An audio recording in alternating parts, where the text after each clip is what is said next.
2, 3, 4, get my shoes and out the door. 5, I'm alive. 6, 7, 8, feeling great. 9, gonna shine, life is good. I'm doing fine. 10, gonna do it right and do it again. Yeah. Hello and welcome to the EFM Health Club Podcast. My name is Justin Waring and we have reached the end of 2025 and I think we most likely have saved the best episode till last. We have a really interesting special guest today we'll introduce in a second. But first, Michael Jewson, the most flexible man at EFM. How are you? Good. How are you guys? How's everybody? Good, thank you, mate. Raring Good, for Christmas. And nearly there. We're nearly there. Couple more days. And in his best Santa outfit, Wade Brady from EFM McGill. How are you? Good, thanks. I know it's a podcast and people can't see me, Justin. Yeah, Sorry. I know. So we had no point. Everyone dressed up in their best Christmas attire this morning, and I've still got mine on. So yeah, that's your best attire. Distracted by the bright red. That's the best. Yeah. I'm wearing like that all the time. No, I don't. It's weird wearing it. It's always in the peripheral vision. Yeah. Anyway, So, yeah, we've got a guest today, and Yep. It's Juliette. She's been a member of our club for easily 10 years, and she's a GP, and we've had lots of interesting conversations over the years, and I think Juliette has a pretty interesting story about starting off as a GP, and then she's on the verge of starting her own business, which she'll tell us about. But welcome, Juliette. Yeah, Welcome, thank you, guys. welcome. Thank you. Yeah, awesome to be here. So as Wade said, I'm a GP and in the process at the moment of transitioning to my special interests, which is lifestyle medicine, which I think a lot of people probably haven't heard of that term. It's still new and up and coming. It's probably a little bit more up and coming overseas, but not also slowly here now in Australia. So really to me, it makes a lot of sense. Lifestyle medicine, we focus on preventing, but also managing and oftentimes reversing a lot of the chronic conditions that we deal with as GPs and any health professional these days. But really using the focus is on lifestyle measures. So we talk about 6 pillars, and 6 pillars being exercise, nutrition, sleep, emotional well-being, so like stress management as well, social connection, and substance avoidance. And I think that's pretty intuitive, right? Like it seems pretty easy, but funnily enough, a lot of us aren't really able to do all of that. All 6, yeah. That well, All of the or boxes, even yeah. one of them. Yeah. Might just hide that coffee while we anyway. Well, and I think it ties nicely into EFM, right? So you've been a member for around 10 years, maybe a little bit more, this is like exciting for Michael and us to have a conversation with you because we talk about these 6 things constantly to our members, kind of getting feedback and helping where we can. And so it's going to be great to have a real solid base of knowledge. How did you get started with EFM? Do you remember? I think it actually started for mental health reasons for myself. I think I was starting to notice that when I move, and I wasn't super physically active as a child. I played sports, but I didn't grow up in Australia originally, so sports wasn't a huge thing initially growing up until we moved to Australia. And I just noticed that when I did move, I felt good, and I wanted to get stronger as well. I don't know what drove that. Maybe my brothers. I got 2 older brothers. And so, but the thing I remember initially was I felt so uncomfortable. I was like, I want to do it right. I don't want to get injured. So I need some guidance. And so the EFM formula just really appealed to me. And I said this to Wade initially as well. My plan was I'll start, and then once I know what I'm doing, then I'll leave and go somewhere cheaper. I just fell in love with it, and I couldn't leave. Yeah. Wade has that effect on people. Oh yes. Yeah. I like that. I like that you say you mentioned there that exercising makes you feel better, just not only physically but mentally as well. It's a big one to come back to. I think was a big factor for me. Yeah, that's great. That's great. So we're kind of, with the 6 pillars, we're expanding beyond the normal like diet and exercise now, aren't we? As terms of, if you want to stay healthy, good diet, good exercise, and off you go. That's been kind of expanding over the last few years, and now it's becoming a bit of a specialty.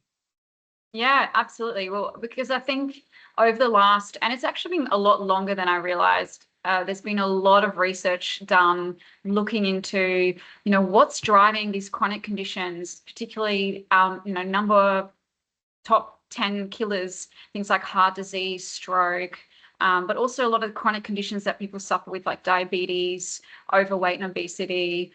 We see these things all the time. And when people start to dive into it, the realizations there that a lot of what's driving these conditions, even though we all look at them separately and we treat them separately, the underlying process is the same. And our lifestyle choices play a significant role in driving these conditions. Of course, there's other factors as well, like genetics sometimes, but we always say, genes load the gun, but lifestyle pulls the trigger. So even though you can have a predisposition, if you're living a really healthy lifestyle, you can still massively influence the outcome of whether or not you're going to get a condition or how severe it is.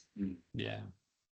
And as a GP, do you think there's one of the pillars that and we'll kind of delve into all of them, that people underestimate more than the others that they need? Question? Yeah, great question. Honestly, I think all of them in some ways we underestimate. The first one that came to mind was nutrition, but then I think also sleep is one that I think, but that's also becoming more spoken about now. So maybe people are more aware of it. Yeah. Funny, I was going to say, which would you put on top? Like if you were starting from scratch, you didn't really do any of the 6 too well, which would you start with? Like, that's probably a hard question too. It's sort of like chicken or the egg. My guess would be probably sleep, because I know I'll make a lot better decisions when I'm better rested, but maybe you can't sleep because your diet's bad, you don't exercise. So Yeah. I don't want to answer your question, but could you put them in an order? Probably not.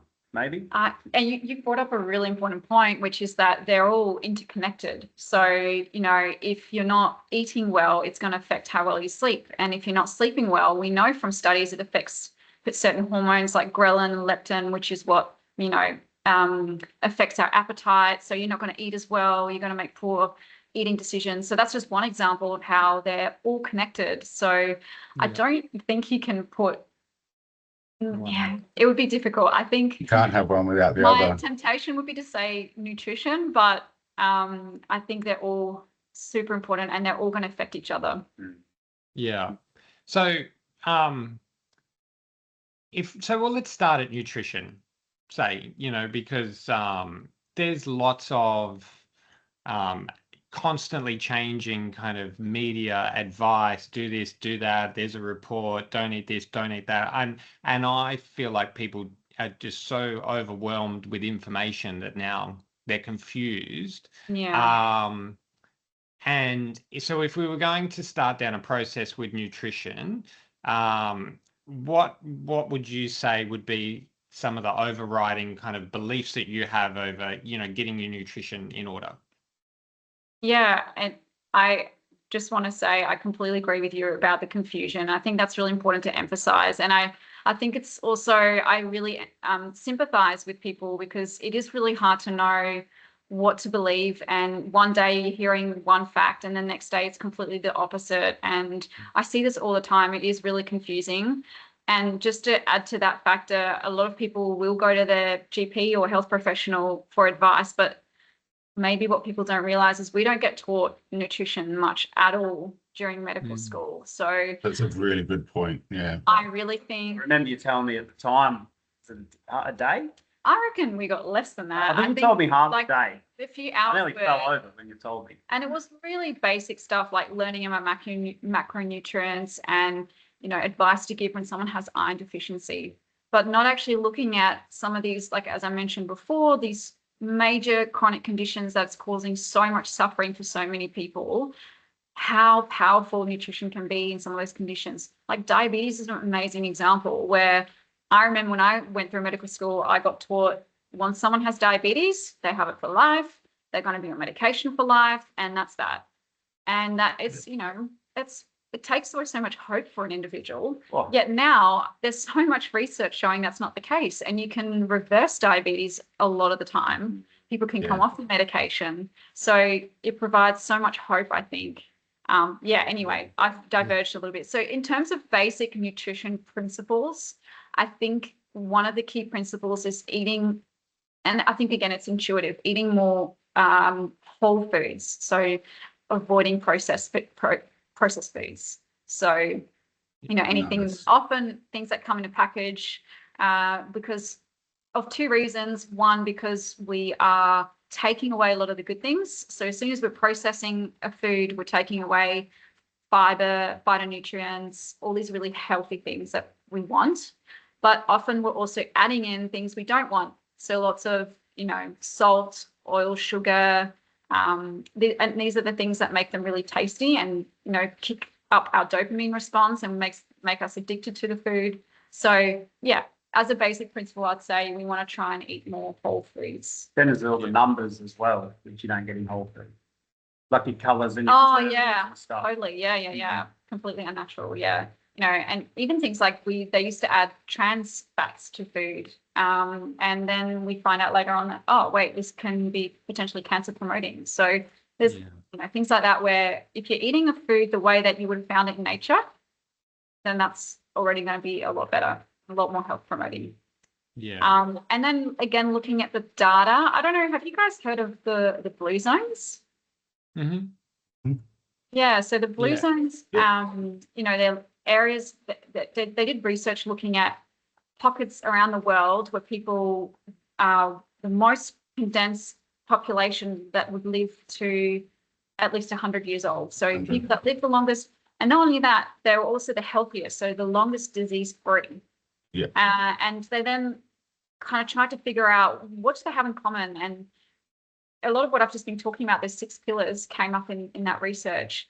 And then looking at their diet, they did find that it seems that their diet was more plant-focused, so involving more fruits and vegetables, whole grains, legumes, and it's probably a bit like Mediterranean type diet. Yeah. So, and this is so one of the places was Sardinia in Italy, in Greece as well. But then there's also Okinawa in Japan. So it's interesting. It doesn't seem like there's a genetic component there. It's definitely more lifestyle driven. Yeah. Yeah. Was there, I remember watching that TV show about the blue zones, and was there somewhere in South America, one of and they had a diet, and it was either sweet potato or pumpkin, beans, and something else, and they got all of the amino acids that they required. Am I remembering that? Because one of I guess the plant-based diet is often, I guess, not a criticism, but it's like, well, how do you get all of the protein that you need for your diet? Yeah, definitely one of the most common questions we get asked. And, I would say, well, where does someone who doesn't eat plants get their protein from? Well, they would tell me from, for instance, meat. Where does that animal get it from? Usually from plants. Yeah. So every plant has protein, and then people talk about incomplete and complete proteins, which now is a bit of a myth. Like plants have all the proteins as well in various quantities. So as long as you're eating a variety of food, like if you were eating just one food all day, every day, maybe you'd run into trouble. But as long as you're eating a variety of foods, we say eat the rainbow, that, you're going to be absolutely fine. Yeah. I think the thing we need to be more concerned about is where are you getting your fiber? We're very, very fiber deficient. And I think that's causing more problems. Yeah. I'm just Great going, sorry guys, I'm dominating all questions. You guys jump in. Just in terms of processed food, right? So, the supermarket's full of packets everywhere, things in a box to eat. I guess something I thought about recently is that we're relying on the food companies to feed us healthy food, right? Whether that's always in their best interest is up for debate. I mean, I know there's food standards and whatever, but we're relying a bit like the putting trans fats into foods previously. We're relying on giant food companies to provide us healthy food, and that's probably, we should turn that focus back onto ourselves. I very, very early in my career, we'll talk about energy drinks, and I naively said to one of my members at the time, Effie, I said, it was that bad, the government wouldn't pass it. And she just threw her head and she just went, oh, wait. And in that moment, I thought, oh, okay, I need to open my eyes probably a bit more. And, it would be great if we could trust the government, to completely look after us from start to finish. But as we know, or as I know now, there's a lot of influence from industry on government, et cetera, et cetera, et cetera. So, but you just made me think of that story. Yeah.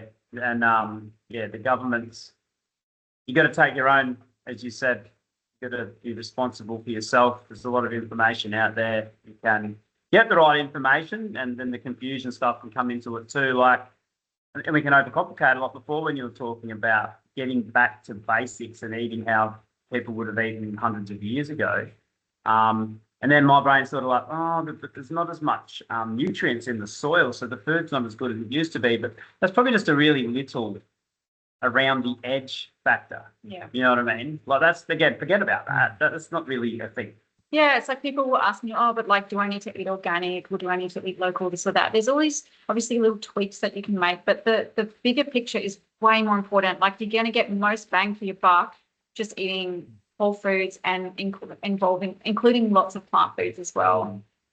It's a bit like with exercise, right? Like, you can overcomplicate an exercise program, and but at the end of the day, you just need to move more, really, and include some strength or resistance, or something like that. Yeah. I love that. I'm going to take this one. I say this to the members: if you come in here and you just do bicep curls, you're going to have great biceps, but you're not going to get the overall body look that you are looking for whatever reason you're looking for it.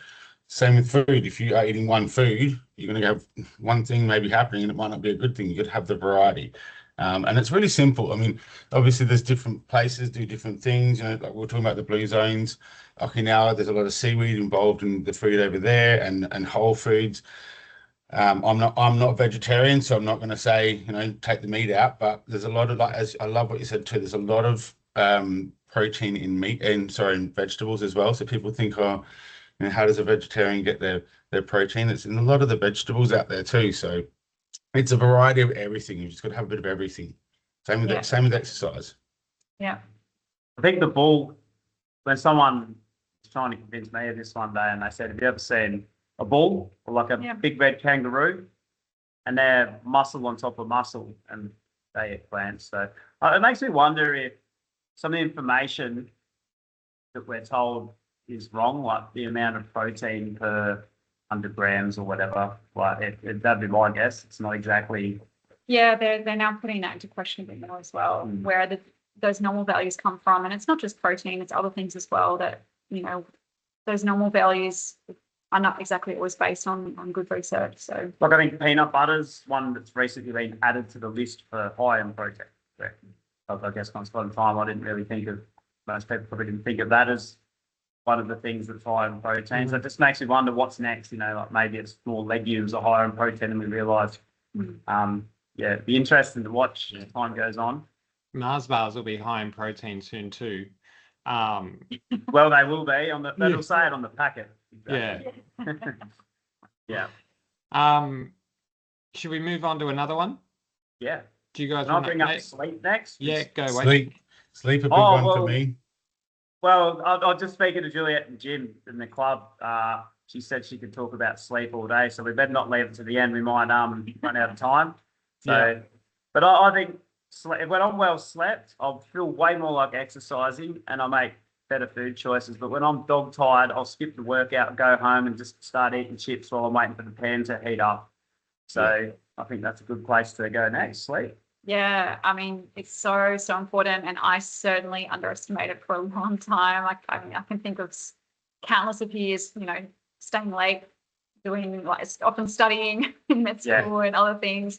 So, and I think there was really a culture for a while that was like, oh, well, if you're sleeping, then you're not working hard enough, and I'll sleep when I'm dead. But now, there's so much research showing how vital sleep is for the functioning of pretty much all of our organs, and mental well-being is a huge one. There's studies regarding sleep and mental well-being are very strong.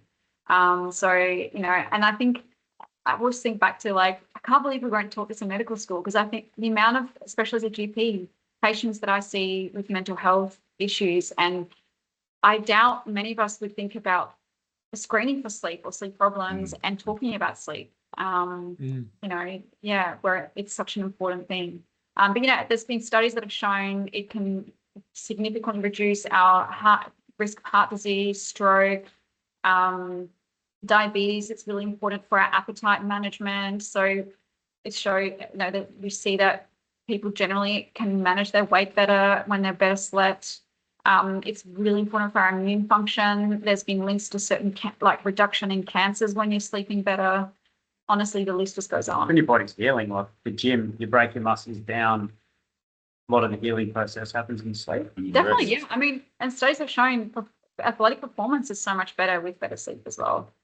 Recovery's better, less injuries. So if you could put everything, all the benefits of sleep in a pill, you'd be a very rich person. But So, and you mentioned before, at the start then, about sleep.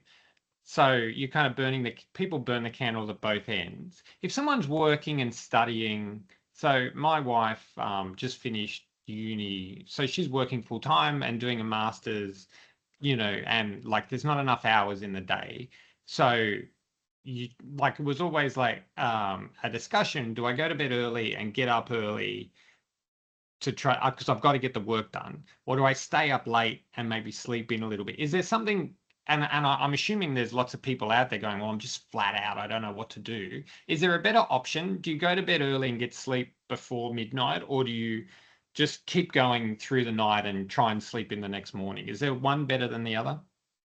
That's a really great question. And I think that you're touching on sort of what are the things, the ways of optimizing sleep, because it's not, to answer that question, I think we need to sort of know what are the factors that make up good quality sleep, because we all, we hear about, you need to get your 7 to 9 hours of sleep. That's not enough.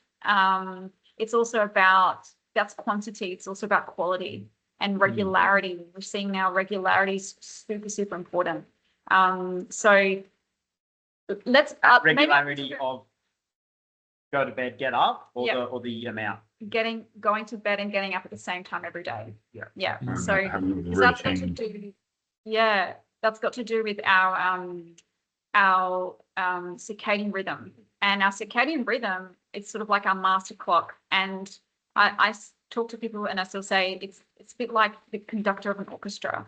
So the master clock and the orchestra, you've got our organs have their own little internal clock, but they need to know from your master clock when they need to operate at what time.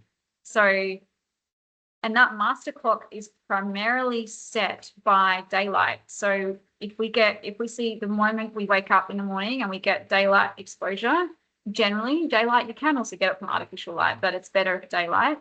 That sort of tells our circadian clock, it's daytime, I need to start doing daytime things. And it starts to let all the other organs know, your digestive system, your alertness system, all of these systems, how they should be operating.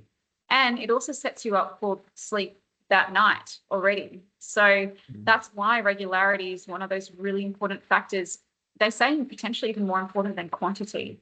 But again, all of these factors are important. So in your example, I would say, if you're really struggling to find that time, starting maybe with trying to just have regularity, and setting the same, and probably more important is the wake up time. So making sure you're waking up at the same time every day, and then ideally you work backwards from that and say, okay, well, how many hours ideally should I get? And that's your bedtime. So one quick one, I want to run one past you. I recently picked up somewhere that what a lot of people do is try and catch up. on the weekend. So they might do a lot of 6 hours during the week and then put some 9s in to try and catch it up. And I've heard that you can't actually catch it up, but you can get ahead and have like credits. So if you've been consistently getting 8 hours, same bedtime, same get up time over and over, and then you have one late night and then get up again at the same time again the next morning, you actually feel pretty good. Yeah. Because you're sort of in credit and you're using up the credits, but you can't actually go into debt and get it back. Is that what you're? That's correct. Yeah. Yes. Yeah. So you can sleep bank. So if you know, like, oh, I've got an event coming up and I'm going to get a really late night, I'm going to miss out on some sleep or whatever it may be. If you can increase your sleep in the lead up to that, then it's going to buffer the impact of that sleep. It won't fully, but it will buffer it to some extent. Whereas, the other way around, if you've had poor sleep and then you try and nap and it doesn't really make up for it. When I heard that, I thought that's what I'd agree. But I wasn't fully aware of it, but when I heard it, I thought, yes, I reckon that is how I've felt like myself. I don't know if you guys have experienced that as well. Justin, I don't even know if it does sleep. Do you sleep, Justin? Justin sleeps like a baby, don't you, Justin? I do. As soon as my head hits the pillow at any time, I'm out and I sleep. Good quality, not so much quantity. I've no idea. So we were talking before. So I opened the gym I'm at the gym at 5:15 this morning. I woke up at 3:45 because I'm about an hour from work. And it's school holidays, luckily for me. Normally I'd get up, make lunches for everybody and then run off to work. So I will catch up on sleep tonight a bit. But I seem to be able to do a couple of 8 or 9 hour days, like sleep days, and I feel 100%. I'm not in the habit though. So, well, in saying that, I'll still get up at 6 a.m. or 5 if I want to go for a run on a weekend, but I'll just go to bed a little bit earlier. My issue, and next question was going to be about shift workers, right? So sometimes I feel I shouldn't say that. I'm not like a shift worker. I'll get home at 9:30, have dinner, and then be going to bed at 10:30, 11, and then getting up at 3:30, 3:45 to get to work the next morning. That's not like a shift worker though. The shift worker that does the night shift and the day shift. Is there any advice around for those people? Because like I'm kind of doing it Good to myself. question. I remember there was a show, just quick, I remember a show on TV years ago. It was like, How Long Will I Live? And you sat down with your notepad and you had to score everything. And at the end, you had your age. And I remember the first question was, do you do night shift? And I thought, this is years ago. And in that moment, I thought, that's obviously really bad for you because they've put that first. And it's like, if you do night shift, this is not good for you. So it's something that I think we've done for a very long time. I'm not as bad as a night person who does night shift. Like I just get home late and I get up early. So like I'm not complaining. I'm all right. But sounds like you're shifting your get up time maybe a couple of hours. Like even though you might get up at 6, it's still a sleep in. I move. That's a good question. A lot of us coaches do that. We're in bed maybe 9 o'clock, 9:30 if we're lucky, but we are up early the next day. Do it all again. We have got all day, and some of my members might think I sleep all day, but we don't. It's a great question. How do you sort of manage that? Because I struggle with my sleep quite a lot, actually. That's a big one for me. And also to add on to it, how nutrition would sort of play into it, do you think? Yeah, okay. All amazing questions, and you're not alone. I mean, I think what we see from the data as well is that most people will have, during the work week, they're sleeping at a certain time, and then on the weekend often will sleep in or will go to bed later, and so we're having these shifts constantly in sleep. So we're moving away from that regularity, I suppose, which is what I was just talking about. And in a way, you can think of it like you're creating a jet lag, essentially. So it's as though you're traveling to another time zone every time you do that. Oh, interesting. Very. Yeah. So our circadian rhythm loves regularity. Our brain just really thrives on it. So ideally, if during the week, obviously we're a little bit constrained by our responsibilities. So ideally, you would try and match those times as well on the weekend. Now, if you're someone that, because, and again, I realize I always get mindful when I'm talking about these things because it can feel very overwhelming. And it's like, gee, this is not really, realistic. I've got kids, I've got this and that. I'm caring for an elderly parent, aging parent or something. I completely understand. And I think it's important to emphasize that you want to try and get as close to the ideal, but even I don't get to the ideal. Like even like last night's a great example. I didn't get there at all. So, we have to be forgiving for ourselves. But if we want to optimize our sleep and feel the best, then we want to try and get that regularity. So I think this is good to know, like, because when you do have the opportunity to go to bed early on a weekend, you think, I want to watch one more episode. If you actually understand what's going on, you go, what, I will go to bed now. But obviously things are going to have parties and stuff are going to come up. But knowledge is power. Yeah. We've got to live our life as well, right? So I don't know if that answers your question in terms of, I think that idea of trying to match your weekend with your weekday, I suppose, is what I'm trying to say. Yeah, as best you can. And then there's napping as well, which napping from the research, it's fine and it can be helpful. But the time when I wouldn't recommend napping would be if you're someone who really struggles with sleep. So one of the things that drives our sleep is a molecule called adenosine. And so we call this like the homeostatic sleep drive. I think that's a bit of a too fancy word. I like to call it like our sleep appetite. So how hungry are you for sleep? And so during the night, our body clears this adenosine and it's like we become really satiated. We feel, really full with sleep. And then from the morning, as we get throughout the day, as long as we're awake, we get hungry and hungry and hungry for sleep. That adenosine builds up. And actually, coffee blocks adenosine receptors in your brain. So that's why it makes you feel less sleepy. And it's one of the reasons why if you're having issues with sleep, you may want to try minimizing it. But when it comes to napping, it's the same thing. It will kind of, like feed that appetite a little bit. So that means by the time you get to nighttime, you're not going to feel as sleepy. It's going to be a little bit harder to fall asleep. So for people who struggle with falling asleep or staying asleep, it may actually be really helpful to avoid napping. But if someone who doesn't have that issue and you found yourself a little bit short in sleep, then it's fine, And I would then say try and do that before 3 p.m. though. So then it's not interfering with your nighttime. I find naps save me so often. I've got very good napping, and I find just those power naps, like I don't know, 10 minutes, whatever they are. It's just like it's a little hitting the reset button. So if I'm sitting at my laptop trying to do some work and I just cannot function, I'm beside myself. I'm like, I'm just going to go and lay down to sleep for 10 minutes, and it resets. And I don't know how many people are lucky enough to have that opportunity with their jobs, but then a lot of people don't start work at 6 in the morning either. So I don't know. Do you guys nap at all? And it makes me think of Italy. Like it's a thing. Cultures. It's obviously got to work. You think about everyone. The siesta. Sorry. No. As well. Yeah. I have tried the napping thing, but I tend to. I agree. I then don't sleep that night if I do, and I don't really wake up feeling refreshed. I'm usually still tired, and it's not even really the body; it's the mind. I think for me that keeps me awake. My mind's just going crazy all the time.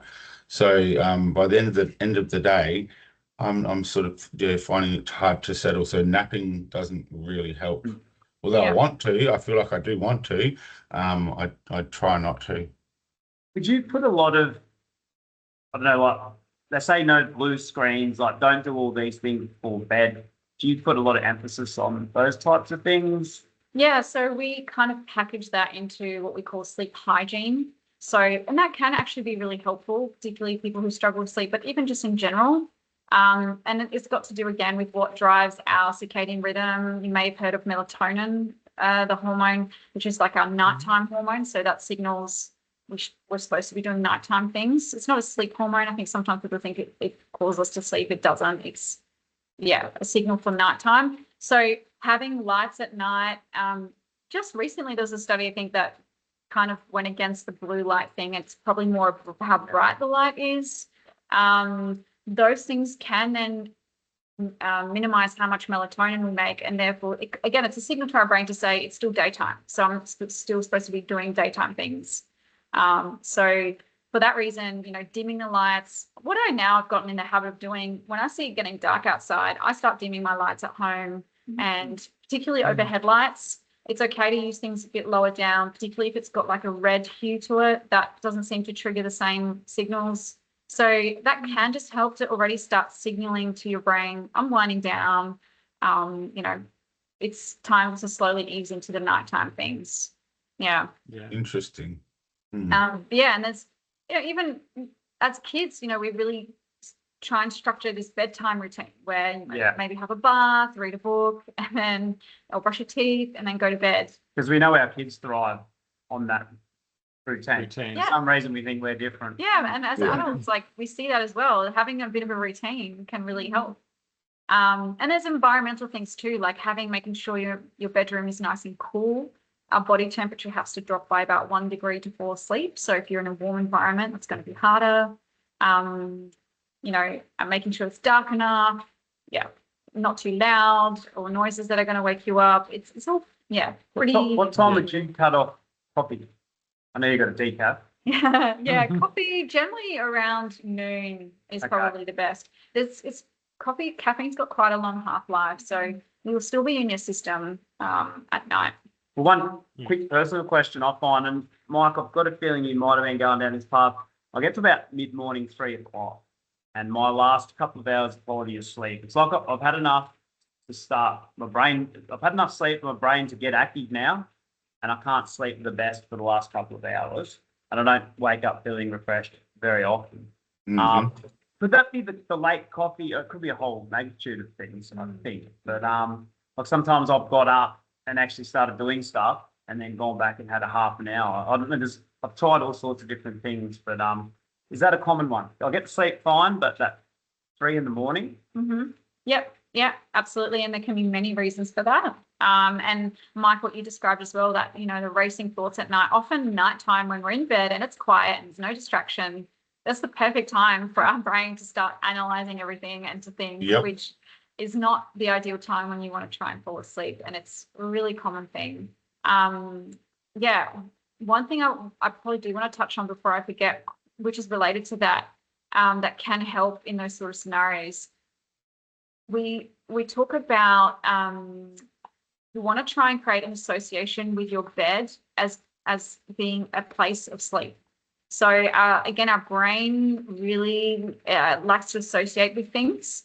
So very quickly, what can start to happen is if you're spending a lot of time awake in bed, or you're on your phone in bed, or a lot of things like that, it starts to associate bed with an area where you're not asleep and you're doing other things. So roughly, generally, the rule that we give is if you're in bed and you're trying to fall asleep and it's been roughly 15, 20 minutes without looking at the clock, obviously, because that's not going to help, and you haven't been able to fall asleep, or say you've woken up in the middle of the night and this happens and you can't get back to sleep, it's been 15, 20 minutes, it's actually better to get out of bed, try and go to another room, make sure obviously it's still dimly lit, because bright lights are going to trigger a daylight reaction, and do something calming, not too, stimulating, and then wait until you start to feel sleepy again. And for some people, that can be a really long time. Yeah. And then try and go back to bed. So you're never really in bed for long periods of time, not asleep. And initially, people kind of look at me when I say that and go, are you crazy? Like, I'm not going to sleep if I do that. Like, I'm going to be spending all night awake. And that may happen. But you may often, when it comes to solving sleep problems, we have to make it worse first before it can get better. Yeah. But by doing that, it not only makes that sleep hunger more prominent for the next night, which is good, it also starts to recreate this association with our bed of like, oh, when I'm in bed, I'm resting, I'm asleep. That's for it's a place sleep. And then it gets easier. Yeah. That's a great one. I love that. I'm going to try that. Yeah, give it a go. Hopefully it helps. Thank you. That's a good one. But quickly, after sleep, we know exercise is good for us, and you can confirm that helps us sleep. Oh, one of the best things you can do. Okay. Yeah. All right. let's go to what else is on the list, Justin? Social, Emotional well-being, stress. Yeah, which I think Yeah. is again very intuitive. That's been linked to a lot of other health conditions as well. Having poor emotional health or high levels of stress can be associated with creating this chronic inflammation type process, and that in turn is associated with things like heart disease, stroke, diabetes, autoimmune conditions, things like that. Yeah. So, yeah. And the best advice on that would just be join an EFM. You'll get all of the emotional well-being that you need. Unless you have a coach like Wade. Then... Well, exactly. Wow. Okay. What are you doing over there, Wade? With the you've thrown me now, Juliette. Wasn't expecting that. You're usually nice to me. With the stress thing, if you come into your EFM and at the end of the day and you stress your body by lifting weights and stuff, I guess that has the adverse effect on the mental stress, I guess, that you've had from your day. I've not ever thought about it like that before, but that's a good stress on your body, surely. Yeah, that's different. Yeah. We're talking more about that emotional drain, emotional stress, physical exercise, and Well, just again last night, I felt quite stressed, and I got out there lifting heavy weights, and the stress I put on my body, the other stress went down, or the other one went up, and I felt great after my session. It happens every time. So it's definitely a very different process. Yeah. And I guess in a lot of ways we're preaching to the converted on here. People are interested in health and fitness if they're listening to this. It's the people. I mean, I think there's a whole range of people out there that don't believe that exercise is going to make them feel emotionally better and stress. Stress relief. Yeah. I said. I'm sorry. I was going to say that's probably why most people continue with their exercise. They start to lose. Well, they start for aesthetics reasons, and I think they keep going for the feeling. I've said this to you many times, haven't I, Wade, where I wish there's a way of bottling up the feeling that we get after exercise and letting people who haven't exercised feel that. Yeah. I think that would be the best sell of all. Yeah. It's not even, the physical things that you get from it and the strength and all of that and the confidence, but also just after every workout, just that switch that you feel in your mental well-being. It's so powerful. Yeah. It's something that a lot of people don't get to. They don't get to that point where they're getting those results, those feelings when they finish a workout. They might not get to that point. They haven't been going enough. And again, that's where you come down to that regularity, I guess, with the exercise. Well, every now and again, I'll drop down to one session a week, just here and there. I'm just a human. And I make a joke to people. I say, God, training once a week. I said, no wonder people that only train once a week don't want to do any more. It's horrible because you never get properly fit. And it's hard. Like if you're trying to push yourself when you're underdone, it's not the most enjoyable experience. But when you're fit, especially as fit as Juliette over here, you're working out, it's still a challenge and you still push yourself, but you thrive on it and feel fantastic. I think there's definitely that phenomenon, isn't it? The things that you get good at, you enjoy more. I think that's been my experience. Bulgarian exercise.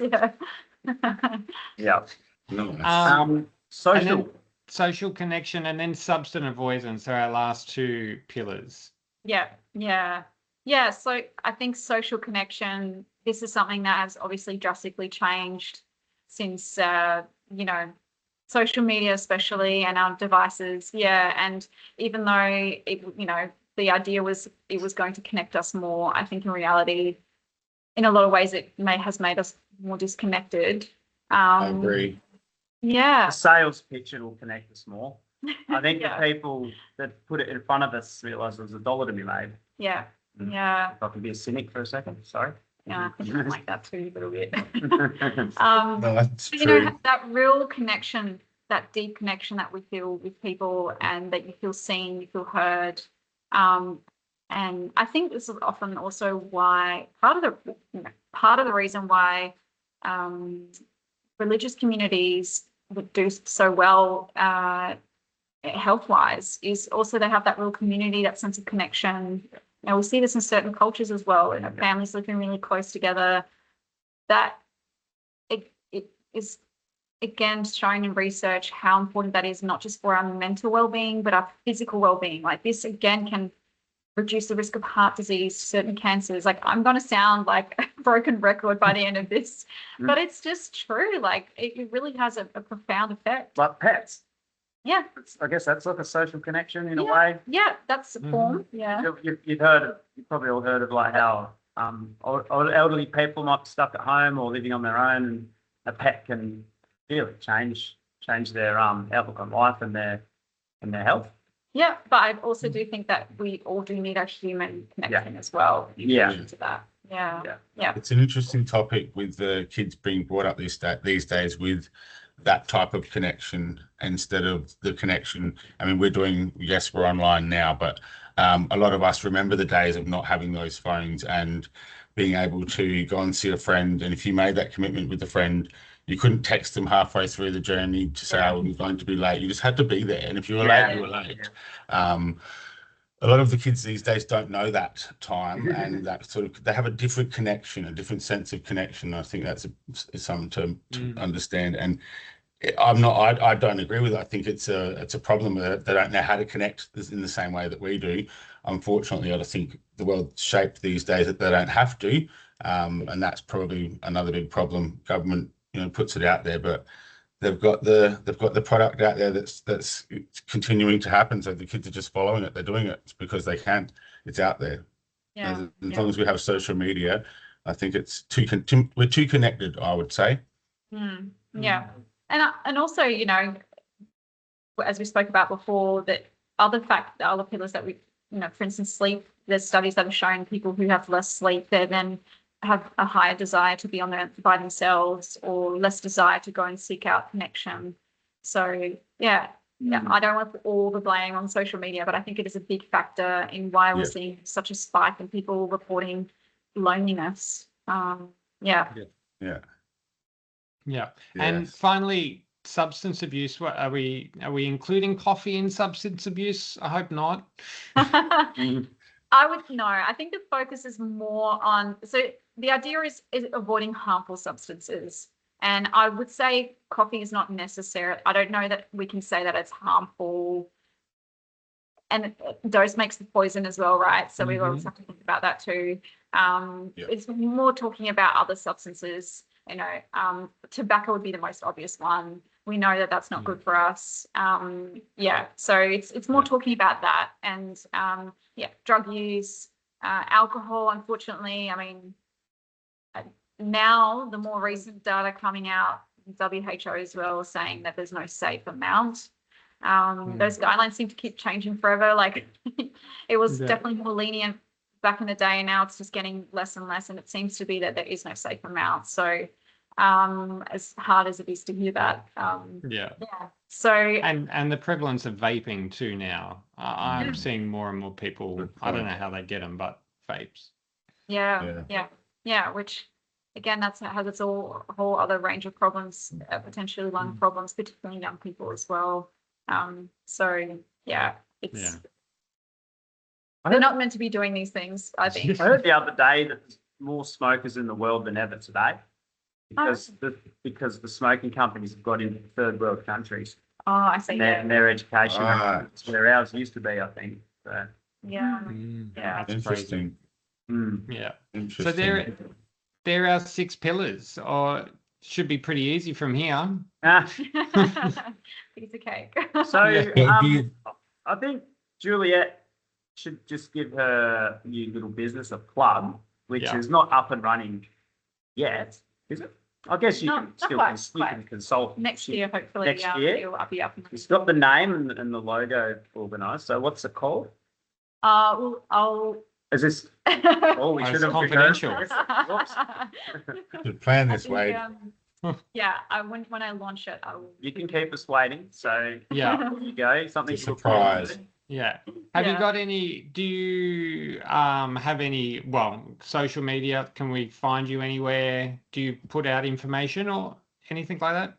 Not yet, but no, I do want to start doing that more. I think for a long time, I don't, as you may have noticed, I really try to practice what I preach. So I have tried to avoid social media so far, but Yeah. I think it would be helpful to spread some healthy messages. Information. The only Yeah. good thing about social media, it's Yeah. you can learn some good stuff on there, and you can Yeah. get some good motivation. Like every day I see a video of another 80-year-old that started training at 80 or in their 70s, and now they're doing this, and you're just like, oh my God, I didn't know that was possible. That's fantastic. Yeah. So I think we're in the same boat. I mean, none of us would really use social media unless, like, we all have our own businesses and we're like, okay, this is a way I can get my information to people. And then you consume a little bit and you can get some really good things and some real rubbish too. a lot of distraction. Yeah. Yeah. So There's definitely value to be had there, but yeah. so tricky that it's hard to filter out. It'd be nice if you can just have the valuable stuff. Just to tie a bow on this though, I don't like that saying, but I'll use it. Would you say that you're a GP, you felt frustrated that you were getting people at the end of the line when the damage was done earlier, so now you want to get on the other end and basically just prevent people having to go and see a GP? Yeah, Down the track. I always said, that a sign that you're being a good health professional is that you're running yourself out of business, essentially.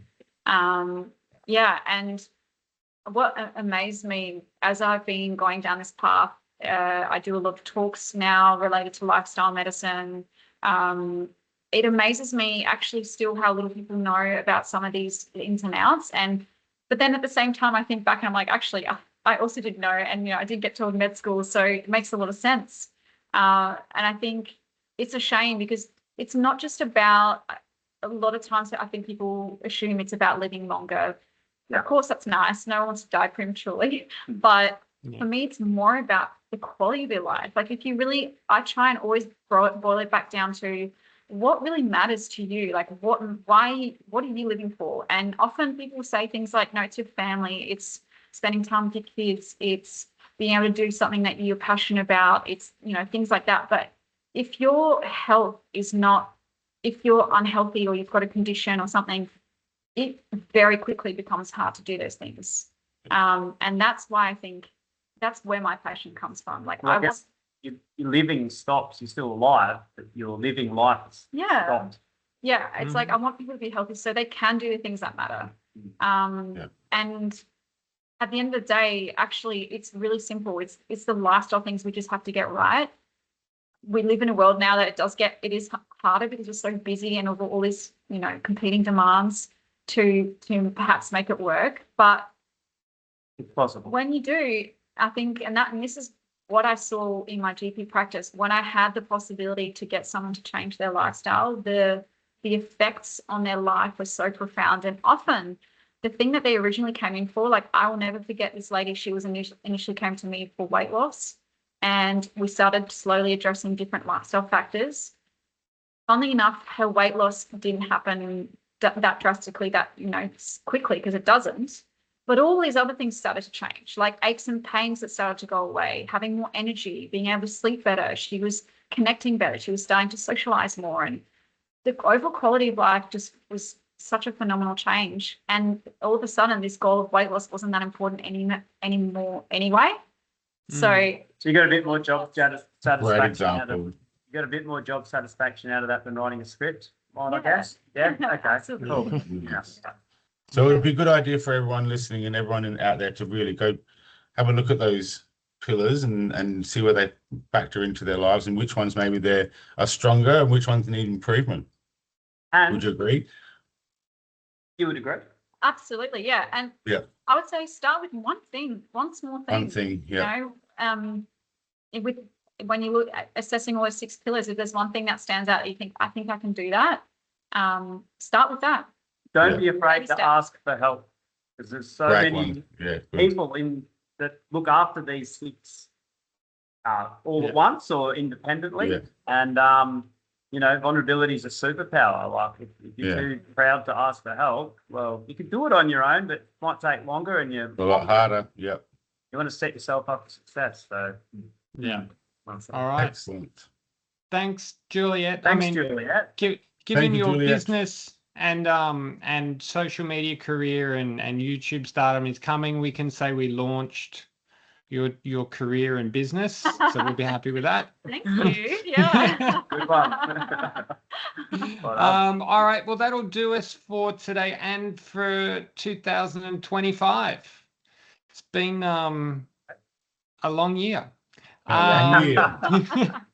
So we're going to take a few weeks off. I'm sure I haven't discussed it with the boys, but I'm taking a few weeks off, and we'll be back in the new year bigger and better with great guests like today and lots of interesting topics. Some other good ones. Sure. Yes, exactly. Find us on our Instagram, EFM McGill, EFM Underdale, and EFM Westmead, and the EFM Health Club Podcast. Thanks a lot. We'll catch you next year. Merry Christmas. Merry Christmas, everyone. See you guys. Thanks, boys. See ya. Thanks, Juliette. Thanks, guys.